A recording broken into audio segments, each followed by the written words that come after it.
안녕하세요, 선생님. 안녕하세요. 안녕하세요. 저희가 오늘은 이제 또 저희 학원에 계시는 선생님 한 분을 모시고 저희가 인터뷰를 한번 해보도록 하겠습니다. AP 피직스에 관련된 인터뷰인데요. 선생님, 지난 5년 이상 가르치시면서 기억에 가장 남은 학생이 있으셨나요? 사실 가장 기억에 남는 학생은 어떻게 보면 제일 최근에 이제 봤었던 학생인데, 이 학생이 이제 올해 AP 케미스트리 시험을 봤거든요. 올해 AP 케미스트리 시험을 보는데 정말 저를 딱 한 달 전에 찾아왔습니다.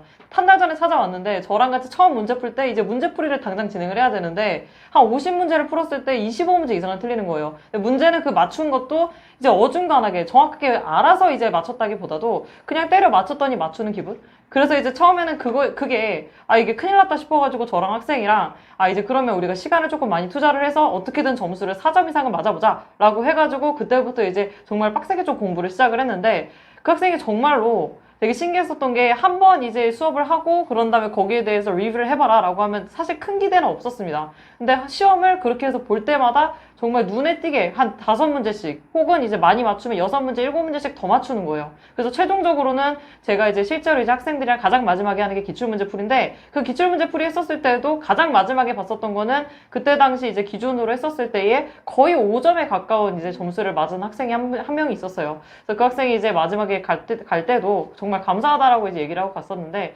이렇게 열심히 한 학생들 보면 가장 기억에 잘 남았어요. 선생님, 되게 흥미로운 스토리인데요. 선생님의 수업에서 어떠한 면이 이제 학생이 그렇게 점수가 빨리 오를 수 있다고 생각이 드시나요? 일단은 제가 봤을 때는 학생들한테 맨 처음에 그냥 이제 무작정 어떤 게 어렵냐라고 물어보는 것보다는 본인들도 보통 모르는 경우들이 되게 많습니다. 그래서 이제 그런 경우는 이제 보통 이제 우리가 맨 처음에 이제 책 같은 거 사면 다이그노스틱 테스트라고 해서 그런 것들이 많죠. 그럼 그랬을 때 그거를 한번 같이 풀리고 그런 다음에 어떤 부분이 문제인지라고 하는 거를 제가 조금 정확하게 진단을 해줍니다. 그리고 이제 그 부분에 대해서 그 안에서도 어떠한 컨셉이 부족한 건지 아니면 컨셉인지 아니면 문제풀이가 부족한 건지라고 하는 걸 제가 정확하게 측정을 해드려요. 그래서 거기에 관련돼 가지고 제가 필요한 부분은 보충을 하고, 그다음에 관련된 이제 문제풀이 스킬을 가르쳐 드린다든지 하는 식으로 해가지고 맞춤형으로 보통 수업을 진행을 합니다.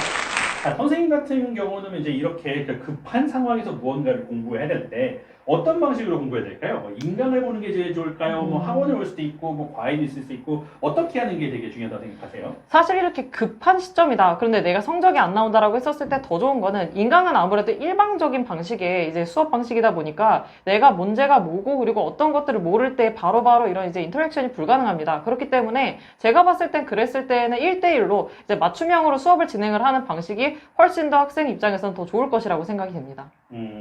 그래서 학생들이 가끔씩 이렇게 개념은 이해하겠는데 문제풀이도 너무 못 풀겠다 이런 거는 선생님이 생각할 때 이제 개념이 부족해서 그런 거다.